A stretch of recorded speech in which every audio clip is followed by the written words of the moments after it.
এই আস্থাটা বিশ্বাসযোগ্যতা তারা এখানে বিশ্বাসঘাতকতা করেছেন, জনগণের সঙ্গে প্রতারণা করেছেন।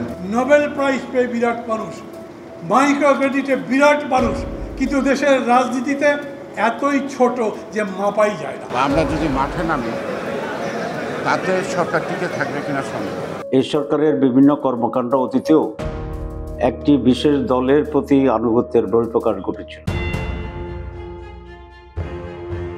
গত সপ্তাহ জুড়েই অন্তর্বর্তী সরকারকে উদ্দেশ্য করে এমন সব তোপ দাগিয়েছে রাজনৈতিক দলগুলো যারা সরকারের প্রতি সমর্থন দিয়ে এসেছে গোড়া থেকেই।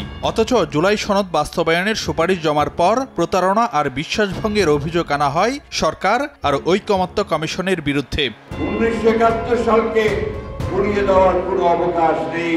নোট অব ডিসেন্ট বা ভিন্নমত বাদ দেয় জুলাই সনদ বাস্তবায়নের সুপারিশ নিয়ে প্রকাশ্যে ক্ষোভ উগড়ে দিয়েছে বিএনপি।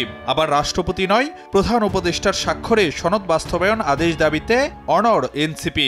অন্যদিকে জাতীয় নির্বাচনের আগে বিএনপি গণভোটের বিরোধী হলেও নভেম্বরেই চাই জামায়াত। প্রাণ সসের মাখামাখি টেস্ট নুডলসকে করে তোলে আরো ইয়ামি আরো জোস। প্রাণ সস, সসের বস। নভেম্বরেই গণভোট দিতে হবে। তাদের দাবি এখন আমাদের উপর চাপাতে চাচ্ছে, জনগণের উপর চাপাতে চাচ্ছে। কিছুদিন আগেও দলগুলোর পরস্পর বিরোধী বক্তব্য অনেকাংশেই সীমাবদ্ধ ছিল নিজেদের মধ্যেই, কিন্তু সে গণ্ডি পেরিয়ে এখন তীর ছোঁড়া হচ্ছে সরকারের দিকে। দৃশ্যমান হচ্ছে সরকারের সঙ্গে দলগুলোর দূরত্ব। কিন্তু কেন বদলে গেল পরিস্থিতি? মূল সমস্যা হলো এই সরকার যে দায়িত্ব নিয়েছে বা রাজনৈতিক দলগুলোর অভিপ্রায় অনুযায়ী সরকার গঠিত হয়েছে, সরকারের সময়সীমা ঠিক না করা। দ্বিতীয় সমস্যা হচ্ছে আস্থার অভাব। রাজনৈতিক দলগুলোর নিজেদের মধ্যে আস্থার সংকট আছে, আবার সরকারের প্রতিও তাদের আস্থার ঘাটতি আছে। সরকারও বিভিন্ন সময় বিভিন্ন পদক্ষেপ নিয়েছে, এই পদক্ষেপে কখনো কোনো দল খুশি হয়েছে, কখনো কোনো দল বেজার হয়েছে। বিএনপি বলতেছে রেফারেন্ডাম নির্বাচনের দিন, পার্লামেন্ট ইলেকশন দিন। অন্যান্য পার্টি তারা বলতেছে না, আগে দিতে হবে। নির্বাচনে জয়লাভ করলে বিএনপি নাও দিতে পারে।